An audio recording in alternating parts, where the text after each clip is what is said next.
All right, people, I'm back to talk politics.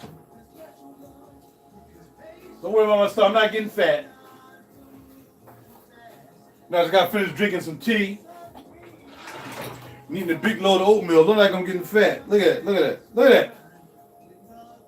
But no, that's far from the truth. You know what I mean? When you drink a lot of water, your belly gonna expand, and when you expand in the belly sauce, that's what's gonna happen. Holla at your boy. Ryder coming back at you. I'm getting ready to work on my board and talk about politics. That's my board right now. It's on its stomach because I gotta get these cables together because, like everything else in my life, everything must be organized.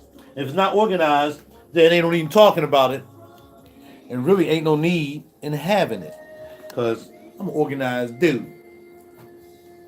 My crib is not out of order. That was out of order last night, and I saw it on the video I did last night. I'm like, that looks horrible. Cables everywhere, stuff. It looked horrible. I came in here, cleaned up, put my Velcro in one box, put my extra patch cables in one box. Man, I can't stand disorder, man. If your life is full of disorder and you got stuff all over the place and your house is not clean, you got dirty clothes in the middle of the floor, you don't pick up after yourself, and you just smelling like a dirty clothes hamper, then don't be on this channel. Because we don't get down like that, man. Clean up after yourself. I was talking to somebody, I was talking to my sister, and we was talking about how when you go into people's houses sometimes, and you see that the soul is like nasty. Be smelling bad, man. It's like they don't even care. It's like, how you not care how your house smells? I mean, there's some people with really nice houses. House smells like garbage. Like, how do you do that? I know people with houses, really nice houses, and from the outside, when you go in, jacked up. Jacked up. You know, like, the house need repaired, dog. Stop playing. But you know, we got a lot of perpetrators, you know, they try to act like they living big and not living big. I try to live modestly. I mean, and you never know what's going to happen in life. Like I said, I'm not going to sit here and talk a whole bunch of jack, knowing that, excuse my backside, I don't know, man. The space looks big, but it's not as big. It's about the size of a bedroom in here, so, because that's actually what it is, a studio. You know what I mean? How you buy a house, how you buy an apartment, it says studio. Well, my apartment has a master bedroom, and then it has a studio. This is the studio, because it has not a door. So what happens when you don't have a door, we call it a studio. So I got two apartments in one. If you have one apartment, you have just a master bedroom, I guess. I'm not sure you're living in a house apartment. I'm too old to get a house. I decided I'm not going to get a house. I thought about getting a house, but at my age, I don't need a house. In fact, I got a friend of mine. She just sold her house. She had a huge crib. Not two-car garage, but two garages. Two garage doors. I mean, it's a two-car garage with two garage doors. She had a lovely house, man. But she getting older, and she realized that. She's like, nah, Raj, I'm ready to get out this joint. I'm ready to get out of here, and I'm going to the apartment, because that's what I plan on doing. And if I end up successfully getting married, yeah, that's what we're going to do. Not buying a house. Houses don't make any sense nowadays. Just like buying a car don't make any sense. You buy a car, and then all of a sudden, a new car come out. You're going to get tanked on that old car because the old car ain't worth what it was before.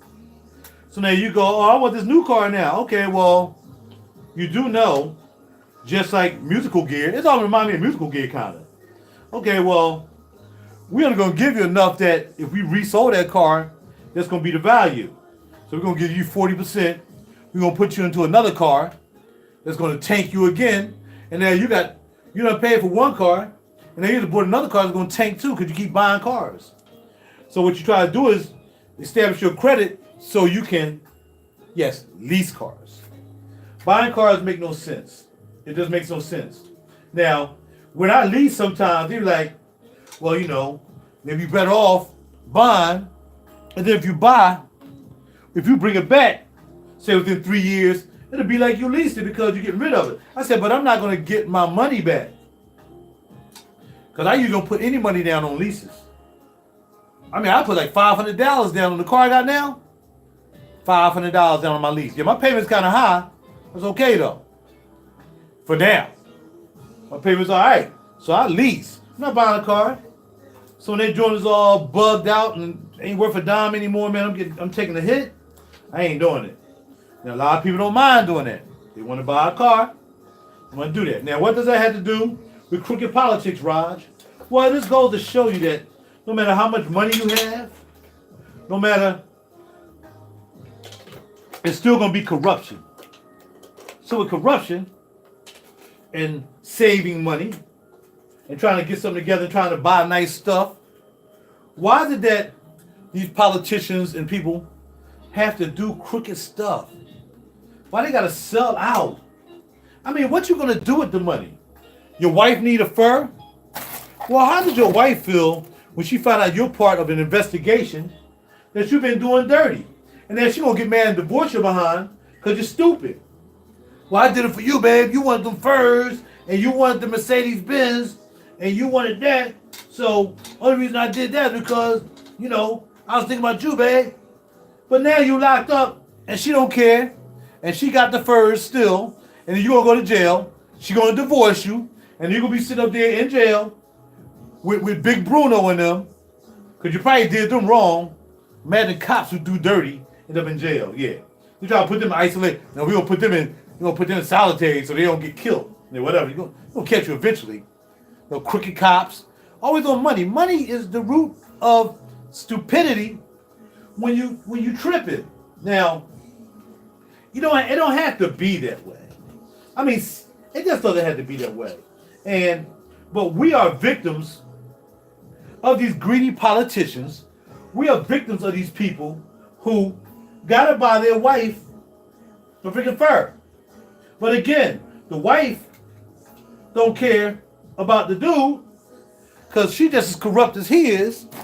If he's buying all this junk trying to please her, and now all of a sudden, you in jail, fool. You in jail because you want to keep your wife happy because she wanted a freaking beamer. Well, she wanted a freaking.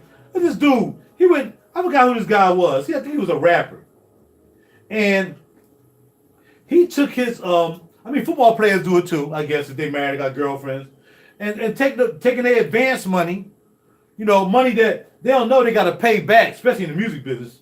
You know what I mean? You don't get money, I don't think you got to pay it. You got to pay that money back. That means from the time they give you $150,000 advance and you go out and start buying stuff, buying your girl a car, buying this, buying some ice, icing up, getting your ice on. By the time you've been and done all that, man, you broke as a mofo. And now you wonder where the money at. Now you got to slave like a dog, get on the chitlin circuit, like the brothers used to do back in the day. Get on the chitlin circuit, because only brothers had to get on the chitlin circuit. And that's real talk. Europeans didn't have to do that. Europeans had established gigs from the time they bring them out. The Beatles never played on the chitlin circuit. The Rolling Stones never really played on the chitlin circuit. Man, them cats got looked after as soon as they came out. But because, you know who control the music industry now. You know what I mean? They make the brothers and sisters had to go through some other crap. Oh, well, if you want to get a deal, you're going to have to, sell your soul, eat some babies, do some rituals, have some freaking homosexual sex with old freaking freaky record executives. You know what I mean? To get a deal. How many people, freaking Nicki Minaj and all them done gay themselves too, man, for the sake of a deal. I mean, that's just crazy, man. That's why I never wanted to be in the record industry. I never, man. My mama taught me better, man. My mama taught me better. I never wanted to be a superstar. I care about being a superstar, man. All I wanted to do was make music. But back in the day, when I was a young boy, all I wanted to do was play music. That's it, man. I wanted to go get in a band and just play music. I didn't have to be famous. I didn't have to be, I'm doing this, I'm doing that. I like the attention I got. I like the women I got. I like the girlfriends and all that stuff. I like that. You like showing off when when you're a musician and you're a young boy, 17 years old. You know what I mean? You might do some things you ain't got no business doing. But I mean, you're a teenager, man. You don't know no better. I'm playing in chitlin circuits, playing in bars and stuff like that. But when I got my opportunity to play with boys and men, nope. And back in the day, I'm not sure if y'all remember Evelyn Champagne King, but she had a song called Shame. And just like Boys and Men band, who I know, who are all my associates, you know, it was like, yo, do you wanna do the Evelyn Champagne King thing? Man, we took them contracts home to our mothers and fathers. My mom was like, nope. My dad was like, nope. I mean, I could have been on the road with Evelyn Champagne King at 17 years old. And it's like, well, how they gonna, you know, they ask the people how they gonna get schooling? Oh, we'll take care of them. We'll take care of them on the road. No, you're not. They're not going. So I didn't get a chance to play and be in the music business at a young age. I mean, like I said, I could have been on tour with Evelyn Champagne King back in the day at the age of 17. I didn't. And that's when I learned from my mother and father that instead of selling out for your education, it's best that you take care, do what you got to do. And they made the decision for me. Of course, if it was up to me, I would have said like, oh, heck yeah. If I'd have been like most of these children there who don't have fathers, who don't have any guidance, and their mothers are broke because they got to work 7 job. They got to work 7 job a day to get money. They'll sell their kids out for yeah, son, you better sign that contract. No good, well, that contract ain't no good, but they don't know no better. They don't know that if he gets hurt or something like that, all that stuff he bought you, they come to get that. Because that was all put on the payroll. So you got mothers and fathers and, especially, like I said, in our community, selling out their kids just to have it. My mom and dad could have did that for me. My mom and dad could say, yeah, shoot, but I was raised middle class. My mother and father had money. And I was just thankful for that. Well, my mom was a homemaker. Actually, my mom didn't even work. If my mom worked, man, I've been really a spoiled brat. But my mother didn't work. My dad told my mom to stay home. My dad made all the money. And then he started his business, whatever. But he didn't do it to make money because he never got rich. He did it because that's what he did. He made good barbecue. He made good barbecue. People liked his barbecue, like me making good music, and people like my music. But he made more money on his barbecue than I made on music. I'll tell you that, because I don't get nobody to buy jack. Mother want to take me through, what kind of music is it? Well, it ain't the fact that I'm just, a dark-skinned person who's trying to do something. What kind of music is it? I can't even give people of color a business card. I give them a business card. What's that? Especially females. What's that? Really? So let's get to the politics. Now let's take my little bit of politics, what I just told you, and expand this to people who's running your government, part of your government, who's trying to make money, selling you down the river to lobbyists, had them mess up your water, had them telling you that Monsanto stuff is good for you, for the sake of money. They will kill their family. That's how they will kill their family for money. They will have their family eating GMO products made by Monsanto and all these other places, these crazy places, that's just messing up the environment and all this stuff. We can't eat nothing now. I gotta stop eating salmon because I gotta make sure I'm not eating farm-raised salmon. Farm-raised salmon is poison now. And your politicians ain't got no problem with that. Why? Because they're paid by lobbyists to sell your health and your soul down the river. See, you best believe, man, them people don't care about you. And you continue to moan and groan about Trump. Trump ain't not even close to being a problem. Trump is a distraction. The reality is Trump is a distraction. And you, mainly folks of color, ever since you had Obama, because Obama was a crook too. Obama didn't do no good for you. You're going to sit here, he's the first black president. He's the first black president that didn't do nothing for you. He absolutely did nothing. He accomplished nothing for you. Most of y'all still out here working 5 jobs. Still working 5 jobs. But we had a black president. That's how distracted most people of color are. And you keep letting them call you black. That's why they treat you like black folk. Because you keep acting like you're a black person. And black is a color. Black is a term that's always been there to make you feel as though you dumbed down. You black. You keep calling yourself black. That's the thing about it. It's sorry. Like this song right here called "I'm Sorry." I'm talking about an old girlfriend though. You know what I mean? You should be sorry to think that you are letting these folks call you black on a daily basis. They condition you. You look at the news every day and a black. People keep calling you black. You're gonna keep acting like you black, and you're gonna keep doing black stuff, and you're gonna be dumb, doing black stuff because you're dumb.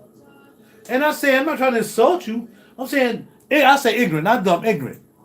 You're getting to the fact that these politicians don't care about you. They don't even let you vote. And you don't even say nothing about it. The thing about it is all these folks of color go to vote. Well, you can't vote here because, your name is not on the register. Oh, really? Oh, okay. And they go home.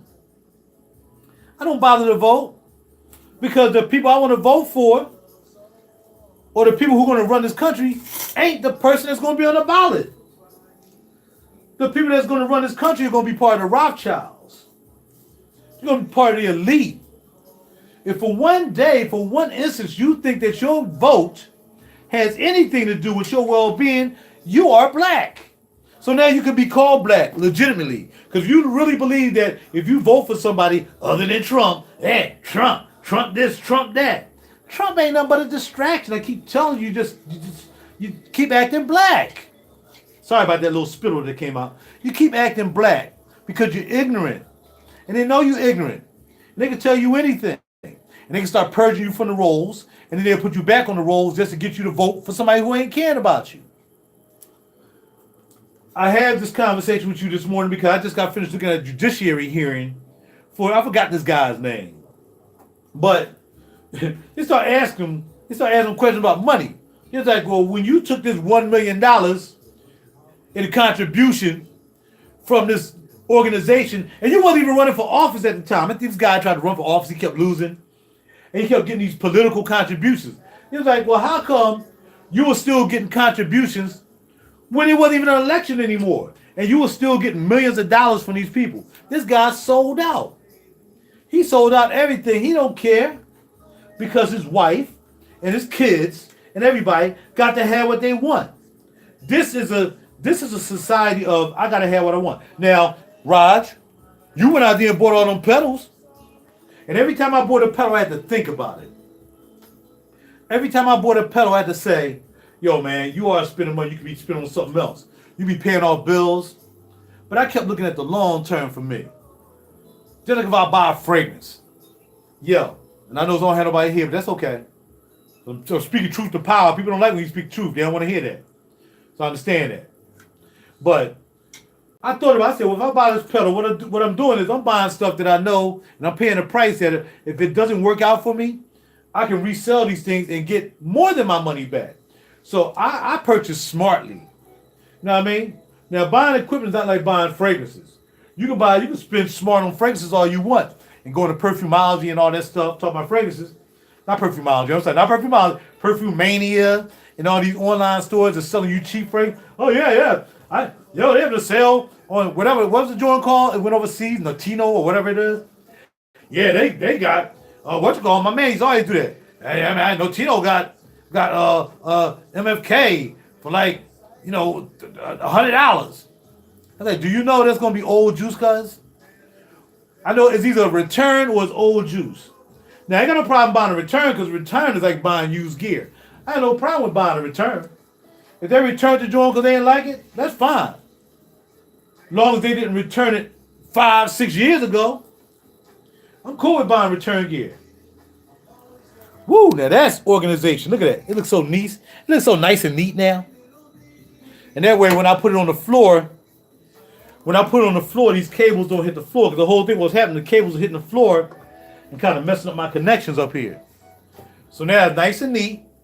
And then we can put it back on the floor. You know why? Because that's what I do. And again, if you're a one-trick pony, and all you do is one-trick things, then there's less things you gotta do. Ain't nothing wrong with that. Sometimes you just want to do one thing.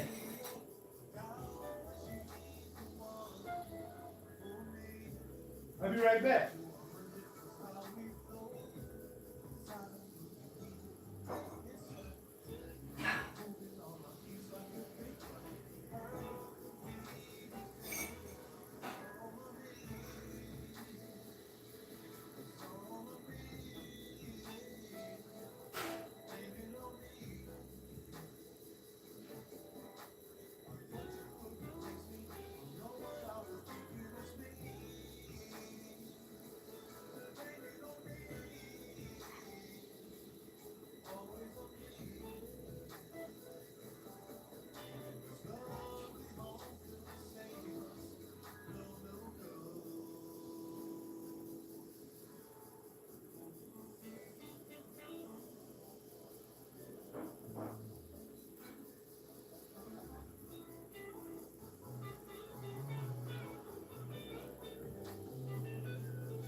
Really? Seriously, that's what we're gonna do?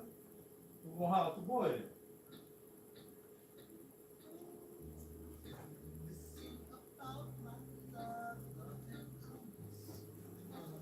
All right, so I'm back. So again, I'm just trying to make a point that, you know, money will make people do things, man, and you know, money will make people sell themselves and their own families down the road. You know, it was said in the word from the Savior, like, yo, people will do stuff, man. People will kill their parents. They'll kill them, man. People will kill to get money. People will kill you to get money. You know, I had a dream that a terrorist blew up a bomb somewhere, and I was there. Weird. Weird. I was like, yo, this guy. In fact, you know what? I was in a pawn shop. I think I was in a pawn shop buying something. Looking at some guitars or something, man, doing a deal. And then all I know is I kept hearing, now that's nothing against Muslims, I'm just saying. I'm gonna tell you how the dream went. Man, I hope this doesn't happen anywhere. I'm not a prophet or nothing, that's for sure. Far from it. I'm a rude Negro. Did I call myself Negro? I did. So, yeah, but I was in a pawn shop. And I just kept hearing it was a woman. I think it was a woman and two little kids or something. And they just start walking up and down the street saying Allah Akbar. They just kept saying Allah Akbar, Allah Akbar. And I don't know if I was with my sister or who I was with. And I'm like, yo, them cats get ready to blow something up. And I think the person said, whoever it was, said, nah, no, they not. I'm like, he said they probably just praying. I'm like, nah, man, they walking up the street talking about some Allah Akbar. I don't know. I think they get ready to blow something up, right? Next thing you know, boom! Boom! I'm like, oh, snap. So I'm running and hiding, yo. I put my board back on the floor. I'm running and hiding. Like, yo, they actually did it. They actually did it. Man, I hope that crap don't happen somewhere, man. I say, I don't claim to be a prophet. I don't claim to be a guy who can predict stuff. But all I know is, I don't even know what made me have some kind of dream like that. You know what I mean? I had no idea why I would have a dream like that, but I did. Actually, I was in a pawn shop, looking at some guitars. Like, yeah, I like that guitar right there. I'm like, and I got that guitar, and I got that guitar, and I got that. Woohoo! I like my pedal board, man. I like the work I put in getting this. I like the work and the people who helped me get this pedal board, man, so I can do what I want to do, man. Start my ambient guitar thing. Because there's not a lot of brothers doing ambient guitar, so I want to be one of the brothers who's going to be doing ambient guitar. Like I did last night, that was kind of like ambient guitar. But I got to get better. I'm not as good as some of the other cats. I mean, cool. Right on. Sitting very nicely. Excuse my back end again. I'm sorry. Not enough space back here. But most of the stuff's on the ground, man. So I mean on the ground. Most of the stuff's on the floor, so I gotta bend over to turn off power and stuff like that. But yeah, man, that was a crazy dream, man. Allah Akbar, Allah Akbar. I'm like, what the heck? Allah Akbar. Boom, boom, boom. I tell you, man, the state of this world is crazy. You know? But I think also, you know what comes into play, and it's not for everybody. It's just things come into play sometimes that you be like, man, that was crazy. But then when you really look at it, it was like, well, it's not that crazy. It kind of makes sense that they would, you know, be upset. They'll be upset that, you know, people try to take their land, or they'll be upset that, you know, there are people being killed with freaking bombs and drones and stuff like that, you know.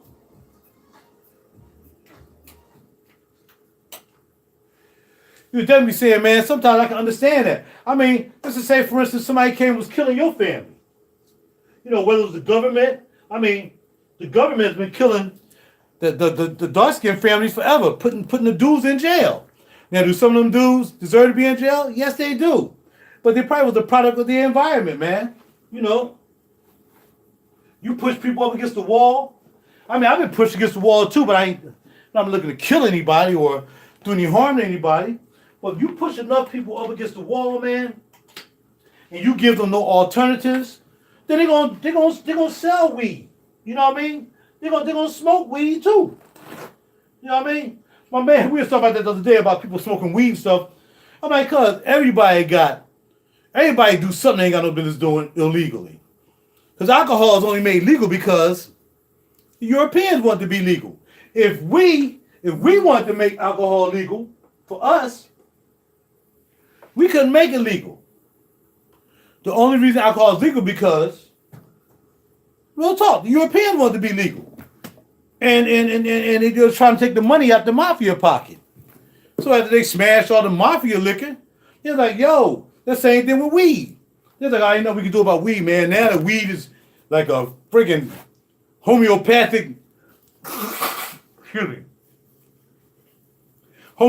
situation that's like making it easy for people with cancer or restoring eyesight, or it's doing something really good. They can't deny the fact that scientists prove that cannabis is doing the thing. So now these guys like Cool, who's raising cannabis on the illegal, Now they got to say, okay, well, you keep your cannabis, keep as much as you want, but we got to get a cut. That's how they do. Because it's about money, man. What I don't understand about money, and even about me having all this gear and stuff, is that if something happens to you in the sense that, you might change your mind. I'm not trying to get really dark about this, but you might change your mind about, I don't want to do that no more. People have restaurants and whatever, they might be cooks. I don't want to do that no more. I want to do it now. I don't want to do that anymore. I don't want to be a cook anymore. But put all this money out to start a restaurant, to start a business, and you're like, well, it happens. It happens. Or like I said, you might run into a little problem where, like me sometimes, not really a problem too much, because if I want to get out the game, I just sell stuff and get out the game. I've done it before.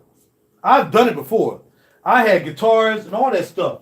And I was like, you know what? I need to get out of debt. I had like 3 cars stacked on top of each other that I never paid for. I wasn't paying them off. And I wanted another car. I just stacked that car on top of that loan. Didn't pay them off. Now I had 3 cars that I never paid off.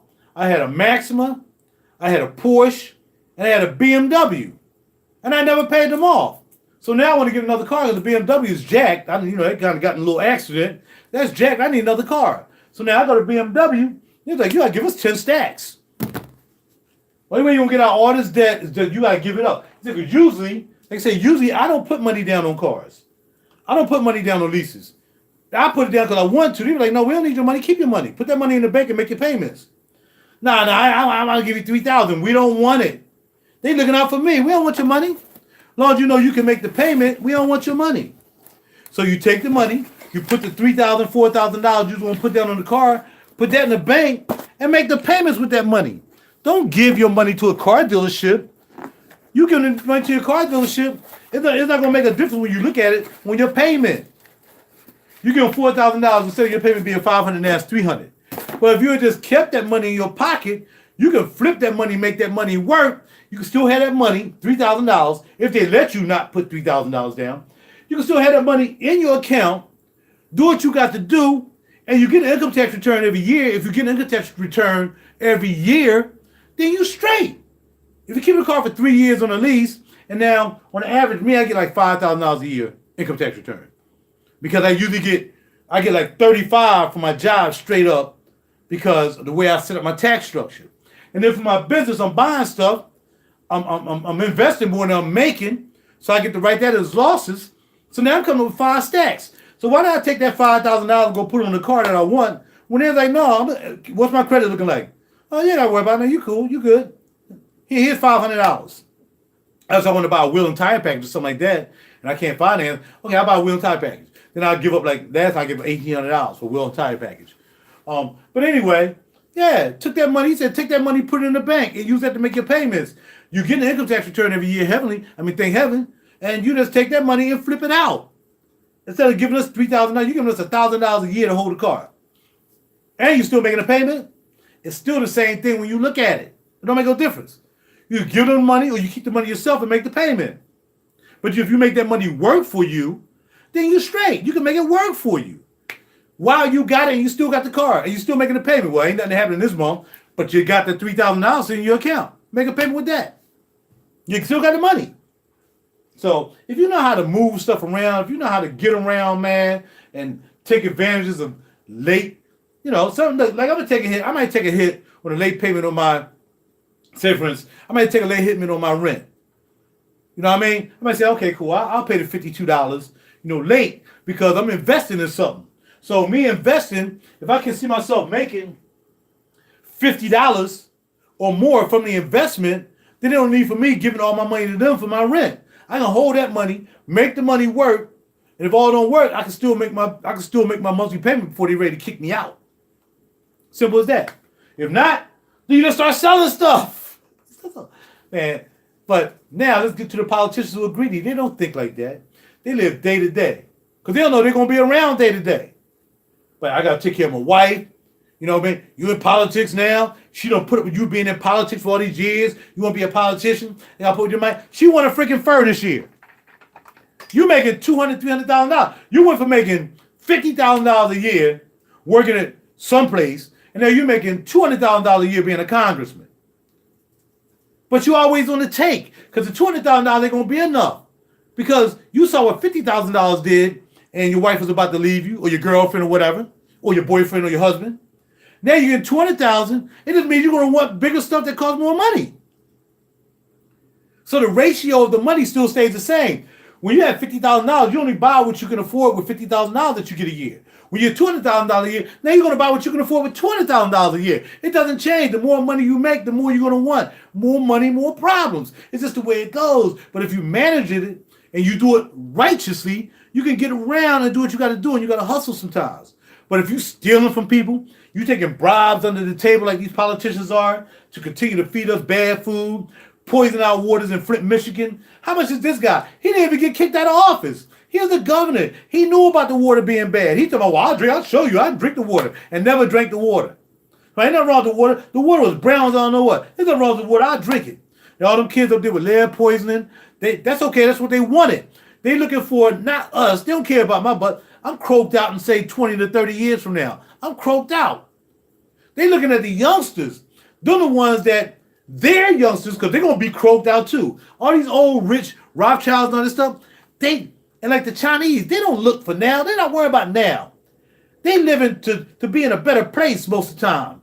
Most of the time. But they still trying to take care of their family down the road. But it doesn't mean you got to be greedy. China, we owe China much money. We owe Saudi Arabia much money because we borrow a lot of money. But they don't work on, what can you give me today? Give it to me today. Well, we want our money today. No, don't worry about it. You ain't got to give it to us. No. Because they working for their kids. They working for their grandchildren. They working for their great-great-grandchildren just in case they do something. If the world is still around after all that time. Because I heard in 2026, if they keep spraying the sky and doing what they're doing, right now they poisoning us now, but the snow, every time the snow coming down on the ground, that stuff is poisonous. I'll be wiping my face off. So if I get a sprinkle on my face, I'll wipe my face off. I ain't trying to get that stuff touching my skin, man. But that's how it goes, man. Money is greed. Money. The more money you make, the more greedy you're going to get. Now, if you get it, see, that's why I don't hate on Mayweather. He earned his money. The boy know how to fight. He know how to run the game. He earned his money. What does he do with his money? I don't care what he do with his money. That's his money. He worked for his money. He didn't steal the money. He went in there and put his life on the line, doing a shoulder roll, and making his money. He got the right to have his money. I ain't got no problem with that. If the Heavenly Father didn't want him to do that for his living, he wouldn't be doing it. But he's doing it. Now, what he does with his money, if it's corrupt, then it's totally different. If he at the strip club all the time, raining, chained out, Broner trying to do the same thing, he carrying around $100,000 in the satchel, because he want to rain some money, he want to throw money away. Well, you know what? That ain't half as bad. Because again, those guys are boxers. They deserve to do what they want with their money. They getting paid, they can do what they want with their money. You hope they would give some away for charity and help some other people out, which would be their family more than likely. And then you always got these drones of people who didn't like you before. Now they come out the woodwork. Oh, you got a gun. Oh, you got $1 million. What's up, cuz? What's up, cuz? Cuz is coming out of nowhere. Same thing with football players. Same thing with recording artists. Money make people do stuff. You ain't going to tell me not one of y'all guys, well, there's only 2 of you here, but people who look at this video, you're not going to tell me that one of y'all, not one of y'all, who may have somebody in the family or all of a sudden come into some lottery money. They always end up broke because they don't know what to do with the money because they never had money before. They don't know what to do with the money, right? Come with some money. You ain't going to tell me you ain't going to call them. You're going to think about it first. Well, how can I get that, man? If I can just pay this debt off. He got $300 million. I know he'll give me $100 million. But you ain't been talking to him. You haven't been calling him. You ain't been saying. Now, you want to feel how you going to come out the woodwork and get some of that money. You want to sell your compromise. You want to sell everything you stood for about money to get his money. It's crazy. Money make you do stuff you ain't going to be doing. Look, I got money, but I work hard for my money. Well, I don't work too hard. I've been in my job for almost 31 years, thank heaven. And I've been there. So what I get, I've been having studios ever since I was 20 years old. I've always built a little, whether it was a small studio or whether it was a big studio. I've always built studios. This is something I always did because I'm a musician. I'm doing something positive. I'm not smoking weed. And I'm going to work every day. I'm trying my best. I ain't righteous all the time. I did a lot of dirt during this time of me having this, but I still have this. And I just call it, hey, I got it. You know what I mean? And some people say people are blessed by the devil or they're blessed by the heavenly. Look, all I know is I got it. And if one day it can't be here, it just ain't going to be here. Period. All I know is I'm trying to do the best thing I can to do righteous. And if half the politicians thought about where they're going to be in the long run after taking bribes from people, taking this money from lobbyists who want us to continue to eat bad foods and drink bad water, and fluoride still in the water, and the sky still being geoengineering, and you vote for these people who actually gonna let that go, who are taking bribes, who don't care about you. You struggling every day. You done voted for Congressman Jiggly Jack because he's cool and she's cool, but you still in the same condition you've been when you didn't have Congressman Jiggly Jack, and now they're freaking president or whatever. You're still in the same condition. How many people knew Obama before he got that big? Obama got that big because Obama is part of the Illuminati. Obama has blood going through the bushes, and everybody who's the president, probably except Donald Trump, which is why they don't like him, is not in the bloodline. But I think Trump has some bloodline. He's European. Gotta remember, Obama was half. He was mixed. Whoever his daddy was didn't rinse out the European that was in him. So if you got any part of that bloodline, you good. If you somehow came through the Rothschilds, who real name, not the Rothschilds, or something else, they changed it in the Rothschilds. Whatever the 13 families, there had to be 13 families that run this country, own this country. If somehow you got some kind of blood in there, you with them. Now, if they serve Satan, and you part of the bloodline, you're like, nah, man, I don't want your money. I don't need it. Then you cool. But he was like, yeah, man, all right, I'm part of the bloodline. I know y'all serving Satan. I know y'all corrupt. Y'all doing dirty. Y'all killing people. Y'all creating wars. But look here, man, I'm gonna try to make a difference. You're not gonna make a difference. You're gonna get in office, whatever office it is, and you're gonna do what they tell you to do. Because the people who run this country, again, you can't vote for because you don't see them. They're not a president. They're not a congressman. They're not a senator. Those are not the people who run anything that we do. Neither does Trump. Always remember that. Money is crazy. Money makes you do things you don't want to do. Just try to do the right thing when you get money. Stop buying bad food. Stop wasting your money at Wendy's. Stop wasting your money at fast food places poisoning you with food. Do the right thing. I'm taking my money trying to do something constructive. You know what I mean? If it doesn't work out, nobody buys a CD. What it is, man, I'm still happy with what I'm doing. And I have no qualms about spending the money on something I'd like to do. Hopefully you spend money on something that's reasonable. I'm going to fragrances. Fragrances don't mean nothing. You can spend $200, $300 on a fragrance. It means nothing. It doesn't do nothing for you. It doesn't do nothing for you. It doesn't do nothing for you financially. Now, unless you go resell the bottle, which you're going to take a lose, you're going to lose. So there's nothing you can do with that. Now you're going to start. Now, if you collecting fragrances, and then you say, well, damn, man, I'm starting to learn about fragrances now. Now I want to make my own fragrance. Okay, that's fine. You don't collect enough fragrances to make them. That's cool. But if you collect the fragrances that look like a big wig because you got a whole bunch of fragrances, then just giving money away. Giving money away. Because there's nothing you can do but wear it. You didn't make it. You didn't distribute it. You bought it. I make the music. I have clients in the studio. My money is here and it'll always be here. I told you. Fragrance is always second when it comes to stuff down here. But the heavenly is always first. Watch out for the politicians you voting for and looking at and blaming Trump because Trump runs nothing. Again, the people that run this country you can't vote for because you don't know them. They don't run for office.